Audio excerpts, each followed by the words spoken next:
faut retenir, c'est, je pense, pour la première fois, la présence de prix dédiés au B2B, avec un mot-clé qui était pour le B2B, mais aussi pour le B2C, c'est le mot émotion. Parce que globalement, plus que des stratégies, que des créations, des visuels, on a le jury et le public ont salué des campagnes qui généraient de l'émotion, qui transmettaient quelque chose. Fleur et Michon, le contenu nickel, etc., etc. Voilà, et en B2B, Business France, avec une campagne sociale qui associait une mécanique très orchestrée, associant bien sûr du social, mais aussi du marketing automation, jusqu'au call center. Voilà, donc qui récompensait à la fois cette démarche un peu émotionnelle jusqu'à vraiment la mise en avant d'efficacité opérationnelle. Donc, avant toute l'émotion, on a vu Orange avec ces cadenas qui ont été filmés, photographiés. C'est pas une prouesse technologique, hein, mais c'est vraiment une prouesse émotionnelle et toucher le cœur des gens et avoir l'émotion. Voilà, puis on pourrait rajouter aussi faire participer.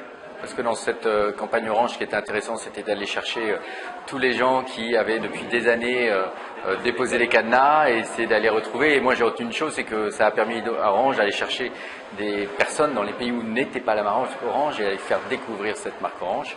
Donc voilà, c'est toujours un peu l'alliance d'un message qui porte au-delà de la marque.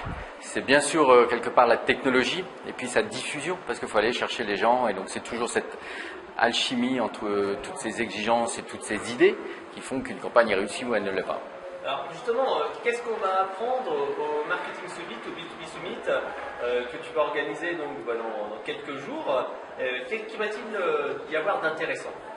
Alors, on essaie de faire de ce rendez-vous un rendez-vous fédérateur de l'ensemble de la communauté B2B, donc avec cette année 5 acteurs majeurs qui se sont associés, que ce soit à l'agence à récit que je représente, que ce soit GetPlus, que ce soit LinkedIn, que ce soit Stein IAS et Oracle Marketing Cloud. Donc tous ces 5 acteurs se sont réunis pour faire partager à l'ensemble de la communauté les nouveautés en termes de B2B. Et cette année, on va mettre l'accent sur 5 piliers. Un pilier qui est d'abord la stratégie marketing communication. On se rend compte que trop souvent, les marques ne savent pas exactement quelle direction, quel parti pris prendre, et on va faire un focus là-dessus, premièrement. Deuxièmement, le contenu, qui est aujourd'hui clairement stratégique.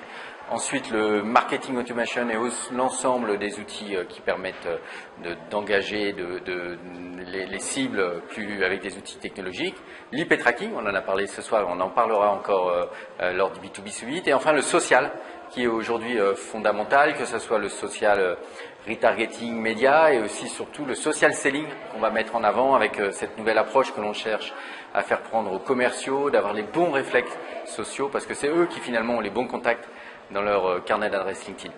Ok, alors c'est quand exactement et c'est sur quel site internet? Donc rendez-vous pour ceux qui ne sont pas encore inscrits, mercredi 8 juillet, de 9h à 11h30. Donc il faut s'inscrire sur b2b-summit.com. Alors je préviens d'ores et déjà, on est en surbooking, on accepte encore du monde, les conditions ne seront peut-être pas les idéales, mais en tout cas le contenu sera formidable.